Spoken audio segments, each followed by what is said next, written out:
പത്മരാജൻ സാറിൻ്റെ പല സിനിമകളിലും നോവലുകളിലും ചെറുകഥകളിലും ഒക്കെ വന്നുപോയ കഥാപാത്രങ്ങൾ പലതും അദ്ദേഹത്തിൻ്റെ ഏറ്റവും അടുത്ത സുഹൃത്തുക്കളോ ജീവിതത്തിൻ്റെ ഒരു ഘട്ടത്തിൽ കണ്ടുമുട്ടിയവരോ ഒക്കെയാണ്. അങ്ങനെയുള്ളവരിൽ ഏറ്റവും എടുത്തു പറയേണ്ട ഒരു കഥാപാത്രമാണ് മലയാളികൾ ഏറ്റവും കൂടുതൽ സെലിബ്രേറ്റ് ചെയ്ത മണ്ണാർത്തോടി ജയകൃഷ്ണൻ എന്ന കഥാപാത്രം. 60കളിൽ ജോലി സംബന്ധമായി തൃശ്ശൂർ പട്ടണത്തിലെത്തിയ പത്മരാജന് അവിടെ ലഭിച്ച ഏറ്റവും വലിയൊരു സൗഹൃദങ്ങളിലൊന്നാണ് പുതിയേടത്ത് ഉണ്ണിമേനോൻ എന്ന നമ്മുടെ മണ്ണാർത്തോടി ജയകൃഷ്ണൻ.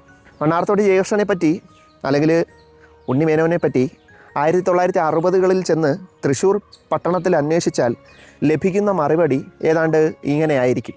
പുള്ളി 4-5 കൊല്ലം കിടന്ന് വിലസിയ ടൗണല്ലേ?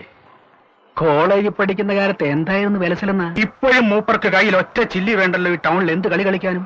ടൗണിലെ ഏറ്റവും മുന്തിയ ഹോട്ടലുകള്, മുന്തിയ ബാറുകള്, ടാക്സികള്, ബ്രോക്കർമാര് എല്ലാം പുള്ളിക്ക് എപ്പോഴും ഫ്രീയാ. ഇങ്ങനെ ചെന്നാൽ മാത്രം മതി. ജീവിച്ചിരിക്കുന്ന തൻ്റെ ആത്മാർത്ഥ സുഹൃത്തിന് പത്മരാജൻ സമർപ്പിച്ച ഒരു സ്മാരകമായിരുന്നു സത്യത്തിൽ തൂവാനത്തുമ്പികൾ. ക്ലാര എന്നതൊരു സാങ്കല്പിക കഥാപാത്രമായിരുന്നെങ്കിൽ പോലും മറ്റ് പല കഥാപാത്രങ്ങളും തൃശ്ശൂരെ പത്മരാജൻ്റെ സുഹൃത്ത് ബന്ധങ്ങളിൽ പലരുമായിരുന്നു. ഇന്നും തൃശ്ശൂർ ടൗണിൻ്റെ ഒരു കോണിൽ നമ്മുടെ ഈ ജയകൃഷ്ണനും രാധയും, അതായത് പുതിയേടത്ത് ഉണ്ണിമേനോനും ഉഷാമേനോനും ജീവിച്ചിരിക്കുന്നു എന്നത് പലർക്കും അറിയാത്തൊരു കഥയാണ്. ഉണ്ണിമേനോനെ പോലെ തന്നെ പത്മരാജൻ സാറ് അദ്ദേഹത്തിൻ്റെ ഏറ്റവും അടുത്ത മറ്റൊരു സുഹൃത്തിനെ കേന്ദ്ര കഥാപാത്രമാക്കി ഒരു സിനിമ ഉണ്ടാക്കിയിട്ടുണ്ടായിരുന്നു. സിനിമയുടെ പേരാണ് അരപ്പട്ട കെട്ടിയ ഗ്രാമത്തിൽ. അത് നമുക്ക് അടുത്ത വീഡിയോയിൽ ചർച്ച ചെയ്യാം.